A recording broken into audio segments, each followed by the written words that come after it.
آپ نے فرمایا کہ خداوند متعال نے میرے بھائی علی کو کثیر فضیلتیں عطا کی ہیں، بہت فضائل عطا کیے ہیں۔ ان فضائل کے لیے آپ نے فرمایا کہ ان تمام تر فضائل میں سے اگر کوئی شخص کسی ایک فضیلت کو بیان کرتا ہے، ان فضائل میں کسی ایک فضیلت کو بیان کرتا ہے، مثلا امام علی مولا المتقین ہے، مولا علی یعصب الدین ہے، مولا علی فاتح خیبر ہے، مولا علی اشرف العرب ہے، آپ باب العلم ہے، آپ یعصب الدین ہے، ہزار فضائل، کثیر فضائل، ان میں سے ایک فضیلت ہو، اور یہ بیان کرنا یا یہ حدیث صرف ذاکرات یا مبلغین کے لیے نہیں ہے کہ صرف فقط ہم ہیں کہ جو اس فضیلت کو بیان کریں، نہیں، بلکہ یہ ہر اس شخص کے لیے ہے کہ جو اپنے آپ کو ولایت مولا امیر المومنین میں اور محبت اہل بیت اطہار علیہ السلام کے دائرے میں قرار دیتا ہے۔ یہ جو ہم کہتے ہیں کہ اپنی مجلسوں کو زینت دو ذکر علی بن ابی طالب سے، تو اس مجلس سے مراد نہیں ہے کہ مجلس ہم مجلس عزا فقط سمجھتے ہیں، نہیں، مجلس جہاں بھی دو سے زائد افراد جمع ہوئے وہ مجلس ہے، ٹھیک ہے۔ اور آپ کتنی گیدرنگز کرتے ہیں اپنی فیملی میں، کولیگز ہیں، آپ مل کے بیٹھتے ہیں، آپس میں بچوں کے ساتھ بیٹھتے ہیں، اپنی دوستوں کے ساتھ بیٹھتے ہیں، رشتہ داروں کے ساتھ بیٹھتے ہیں، آپ کسی بھی جگہ بیٹھیں، کوشش کریں کہ وہ مجلس تمام نہ ہو مگر یہ کہ آپ دو امور کو انجام دیں اور اس کی عادت بنائیں۔ دیکھیں جو ہے کہ ہم جس معاشرے میں رہتے ہیں یہ کلچر ہوتا ہے، نہیں ہوتا، لیکن بہت سارے افراد نے اس کو عادت بنائی ہے، اس ٹرینڈ کو، اس چیز کو توڑا ہے اور ٹرینڈ سیٹ کیا ہے، نیا ٹرینڈ سیٹ کیا ہے۔ وہ کیا؟ دو باتیں جس پر بہت زیادہ ہمیں حدیث بھی ملتی ہے اور اس پر تاکید بھی ہے کہ جب بھی دو مومنین جمع ہوں، آپس میں ملیں، بات کریں، تو ایک یہ کہ وہ اپنی مجلس کو، اپنی بات کو، اپنی گفتگو کو زینت دیں مولا علی علیہ السلام کے ذکر سے۔ دوسرا، وہ مجلس تمام نہ ہو مگر یہ کہ وہ درود بھیجے محمد والے محمد صلی اللہ محمد۔ تو میں نے دیکھا ہے بہت سارے افراد کرتے ہیں، یعنی وہ کوئی نہ کوئی بہانہ تلاش کرتے ہیں۔ آپ اس کا مطلب یہ نہیں ہے کہ آپ مذہبی گفتگو کر رہے ہوتے، نہیں، آپ نارمل گفتگو کرتے ہیں، مگر یہ کہ اس گفتگو کا اختتام ہو یا بیچ میں کہیں تذکرہ آتا ہے تو ضرور اس بات کو شامل کریں، ایک ایک چیز۔ اور دوسرا، صرف یہ بتانے کے لیے کہ صرف یہ ذاکرین کے لیے اور جو مواعظ ہیں ان کے لیے نہیں ہے، مبلغین کے لیے نہیں ہے، یہ ہر اس شخص کے لیے ہے جو امام علی سے محبت کرتا ہے۔ اور ایک ٹرینڈ جو بہت عام ہے دیکھتی اور بہت وہ مجھے اچھا لگتا ہے، ہمارا اپنا کلچر بہت رچ ہے، اور وہ ایرانیوں کا کلچر ہے کہ جب بھی وہاں کوئی دعوت ہوتی ہے، وہ دعوت ہی نہیں بڑی لیوش تھی جیسے ہم کہیں کہ وہاں پہ انوائٹ کر کے بلا رہے، نہیں، اگر ان کو کوئی قہوہ بھی آفر کر دیتا ہے، کوئی آپ بیٹھ کر کوئی بھی چیز کھا رہے ہیں، پی رہے ہیں، یا کچھ افراد گھر پر آئے ہیں تو اس کا اختتام ایک فاتحہ پر کرتے ہیں یا دعا پر کرتے ہیں ان کے لیے کہ جو ان کے مرحومین ہیں، جس کے گھر آپ آئے ہیں یا جس نے جو بھی آپ کو کوئی چیز آفر کی ہے یا کھانے کے لیے آپ کو آپ کی مہمان نوازی کی ہے۔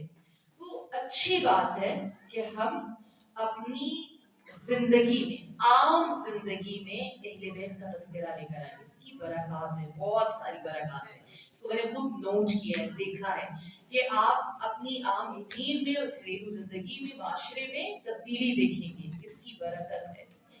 آپ نے فرمایا کہ جو کوئی ان فضیلتوں میں سے، جو کثیر فضیلتیں میرے بھائی کو خدا نے عطا کی ہیں، کسی ایک فضیلت کا ذکر کرتا ہے، بیان کرتا ہے، تو آپ نے فرمایا غفر اللہ لہ ما تقدم من ذنبہ وما تأخر۔ نعرہ حیدری، نعرہ حیدری، نعرہ حیدری، نعرہ وسیع رسول بلند صلوات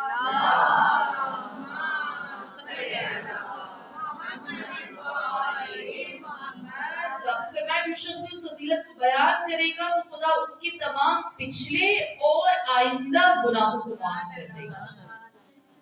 یہ عجیب فضیلت ہے، یعنی آپ دیکھیں کہ ہمیں پچھلے گناہ سمجھ میں آتے ہیں جو انسان گناہ کر چکا ہے، مگر کیا مقام ہے ذکر علی ابن ابی طالب کا، فضائل اور مناقب امام علی علیہ السلام کا کہ خدا متعال کہتے ہیں نہ صرف پچھلے بلکہ آئندہ گناہوں کو بھی معاف کر دیا جائے گا. پھر آپ یہ حدیث آگے بڑھتی ہے ومن كتب فضیلۃ من فضائل، اور جو کوئی ایک حدیث ایک فضیلت باقی فضیلتوں میں سے لکھے گا لم تزل ملائکہ تستغفر له ما بقی لتلک الکتاب، اور جب تک وہ پرچہ جس کے اوپر اس نے وہ فضیلت وہ حدیث مولا علی علیہ السلام کی لکھی ہوگی، رسول فرماتے ہیں جب تک وہ نوشتہ وہ پرچہ وہ ڈائری موجود رہے گی تب تک لکھنے والے کے لیے ملائکہ استغفار اور طلب مغفرت کرتے رہیں گے. ہمارے ہاں یہ لکھنے والے ٹرینڈ تو تھوڑا نہیں بلکہ کافی کم ہو گیا ہے. لکھائی پڑھائی والا بات نہیں رہی ہے جبکہ رہنی چاہیے. اور کیوں مجھے تو اس پر بہت زیادہ میں اس پر فوکس کرتی ہوں. اور میرے تو گھر والے کتابوں کے ساتھ ساتھ میری ڈائریز بھی بہت پریشان ہیں اور ہر جگہ وہی پوری ہوتی ہے. تو وہ چونکہ لکھنے کی اب یہ تو سائنس بھی پروف کرتی ہے نا، آپ لکھیں ٹھیک ہے. کوئی بھی ایسا واقعہ ہو جاتا ہے جس سے آپ سٹریس میں ہیں، آپ کو کوئی پریشانی ہے، آپ ذہنی طور پر ڈسٹرب ہیں، تو بات آتا ہے آپ اس کو لکھیں. آپ جتنا زیادہ لکھیں گے آپ کا سٹریس کم ہوگا، لکھنے سے کم ہوگا. تو ہم تو باب العلم کے ماننے والے ہیں، ہمارا لکھنے پڑھنے سے رابطہ زیادہ ہونا چاہیے. تو جو کوئی بھی فضیلت کو ایک حدیث کو لکھے گا تو فرمایا جب تک کہ وہ ٹکڑا کاغذ کا ٹکڑا وہ ڈائری آپ کے پاس اس دنیا میں موجود رہے گی تو فرشتے اس کے لیے طلب مغفرت کریں گے. پھر اس کے بعد فرمایا وَمَنِ اسْتَمَعَ فَضِيلَةً مِّن فَضَائِلِ، اور جو کوئی ان فضیلتوں میں سے ایک فضیلت سنے گا، رسول نے فرمایا کہ وہ گناہ جو اس نے کانوں سے انجام دیے ہوں گے خداوند متعال ان گناہوں کو معاف کر دے گا. اور پھر آپ نے فرمایا وَمَن نَظَرَ إِلَىٰ كِتَابٍ مِّن فَضَائِلِ، اور جو کوئی ان فضیلتوں میں سے کسی ایک فضیلت پر نظر کرے گا پڑھے گا لَحُضَّلُ كَفَرَ اللَّهُ لَهُ الذَّنُوبَ الَّتِي اكْتَسَبَهَا بِالنَّظَرِ، تو پروردگار عالم جو اس نے آنکھوں سے گناہ انجام دیے ہوں گے ان تمام تر گناہوں کو معاف فرما دے گا.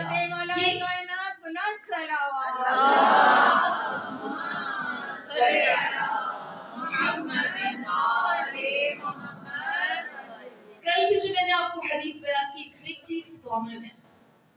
کیا کامن ہے؟ میں نے کل حدیث بیان کی، وہ حدیث تھی کیا تھی؟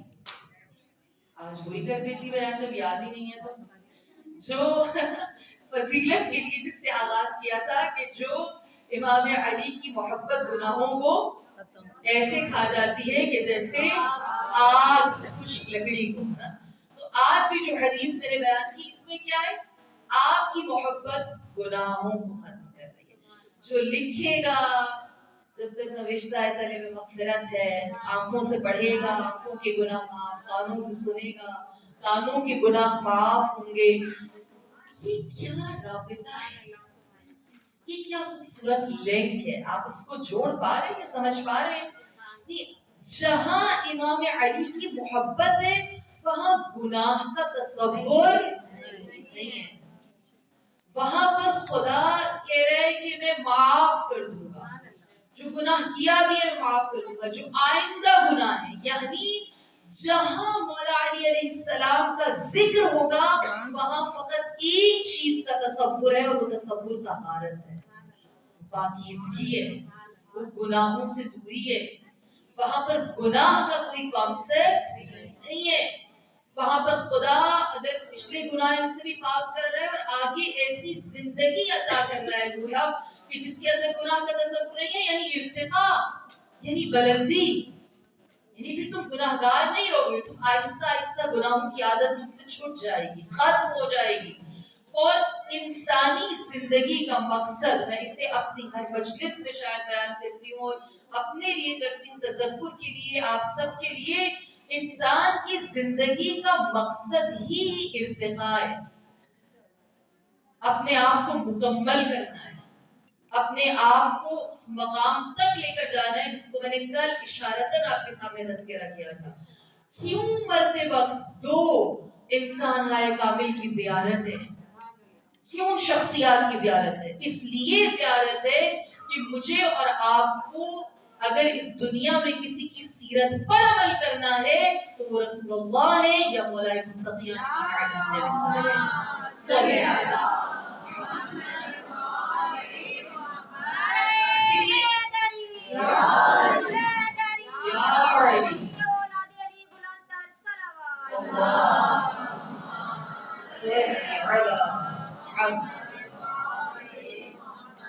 اسی لیے اس بات پہ زور دیا جاتا ہے کہ اپنا رول ماڈل کم از کم بھی جسے بنائے تو معصوم ہو. بس اس سے کم پر اکتفا نہ کریں. انہیں بنائیں گے تو تب اس دنیا میں کچھ بن سکیں گے, کسی مقام کو حاصل کر سکیں گے.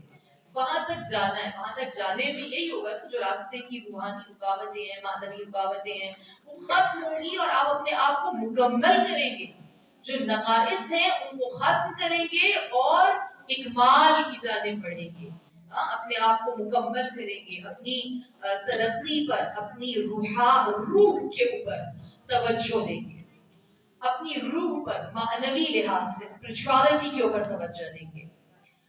اور اسی اسپرچوالٹی کے لیے جو ہم نے موضوع ان مجالس کا انتخاب کیا وہ تذکرہ دنیا, وہ تذکرہ موت, حیات, اس کا کانسیپٹ کلام امیر المؤمنین علیہ السلام میں کس قدر اہم ہے. کل ہم نے آغاز کیا ایک خطبے سے جو خطبہ نمبر 28 ہے امام کا, اور اس کے ایک دو نکات جس کو میں بہت ذرا سے بیان کر دوں اور پھر ہم آج ایک اور خطبے کی جانب بڑھیں. اور یہ تمام تر اشارات ہیں جانب کوئی بھی حق کلام امیر المؤمنین اس وقت میں ادا نہیں کر سکتا. میں آپ کو یقین کے ساتھ کہوں, آپ ایک خطبہ ایک مرتبہ پڑھیں اور 100 مرتبہ پڑھیں, آپ کو ہر بار ایک نیا مطلب ملے گا, ایک نیا زاویہ ملے گا سوچ کا. اور ایسا ہے, ایسا کلام الہی کے لیے بھی لوگ کہتے ہیں مشکل ہے, کیسے سمجھے پڑھیں. نہج بلاغت کے لیے بھی کہتے ہیں مشکل ہے. ایک تو اس لیے مشکل بناتی ہے کہ ہماری توجہ اردو پر نہیں ہے, بہت معذرت کے ساتھ. لیکن انگلش میں بھی بالکل انگلش میں پڑھیں, جن کے پاس انگریزی ہے اور انگریزی میں بہت کی جو بیسک کتابیں تو اویلیبل ہیں پڑھیں. آپ کو جس بھی زبان کے اوپر عبور ہے اور ہونا چاہیے شیعان علی کو. مجھے تو وہ لوگ بہت بہت اچھے لگتے ہیں اور میرا اپنا زبانوں سے ہوتا ہے کہ میں زبان سیکھوں. اور جب ابھی تو بلکہ یہ سارے جو حالات پچھلے ہفتے سے چل رہے تھے تو میں نے تو اپنی یہ ایپ پر جو ایک لینگویج ایپ ہے اس میں ایک اور لینگویج ایڈ کی ہے, ہیبریو, عبرانی زبان. یعنی ہمیں ان کی زبان بھی تو آنی چاہیے نا, وہ تو سیکھتے ہیں ہماری زبان اور وہ تو باقاعدہ کلاسز لیتے ہیں اور سب کچھ کرتے ہیں. تو میں نے کہا ہم بھی کچھ تو سیکھیں, پتہ تو چلے کیا بول رہے ہیں, کیا سوچ رہے ہیں. اور بے شک کہ وہ زبان ایسی زبان ہے کہ ہے تھوڑی مشکل ہے مگر اچھا ہے کہ آپ مختلف زبانوں کو سیکھیں. ہمارے یہاں تو اردو کے بیچاری کی جان کے لالے پڑے ہیں, جو اپنی قومی زبان ہے اس کے اوپر نہیں کوئی آ رہا تو اور زبانوں کے پر جانا دو. لیکن میں ہمیشہ اس کو اپریشیٹ کرتی ہوں کہ آپ آگے جائیں, بڑھیں, فارسی کی طرف بڑھیں, عربی کی طرف بڑھیں, انگریزی کی طرف بڑھیں, چائنیز اور جتنی زبانیں جو اس وقت لیڈنگ نیشنز کی ہیں ان کی طرف جائیں. ٹھیک ہے, اور جو بھی اس کے بارے میں بہت سارے افراد ہیں یہاں پر بات آ گئی ہے تو میں آپ کو بتاؤں جو ریکی کرتے ہیں, جو دشمنوں کی صفوں میں جا کر بیٹھتے ہیں, وہ اس قدر انٹیلیجنٹ ہوتے ہیں, تیز ہوتے ہیں. جیسے قاسم سلیمانی کے بارے میں بتایا جاتا ہے کہ ان کو بہت ساری زبانیں بھی آتی تھیں اور وہ اسی ڈائلیکٹ میں بولتے تھے جس میں اس کا لہجے میں بولتے تھے جو اس کا علاقائی لہجہ ہوتا تھا, اور اس طرح بولتے تھے سامنے والا پہچان نہیں سکتا تھا. حلیہ بھی ایسا بناتے تھے. اور جب کہتے ہیں کہ جو داعش کا تھا بغدادی, اس نے جب فتویٰ دیا کہ قاسم سلیمانی کا جو ہے اس طرح لے کر آؤ, اس کو مار دو, اس کو ثواب ہے یہ وہ, تو کہتے ہیں کہ جب یہ فتویٰ آن لائن ہوا, آن ایئر ہوا, ان تک پہنچا تو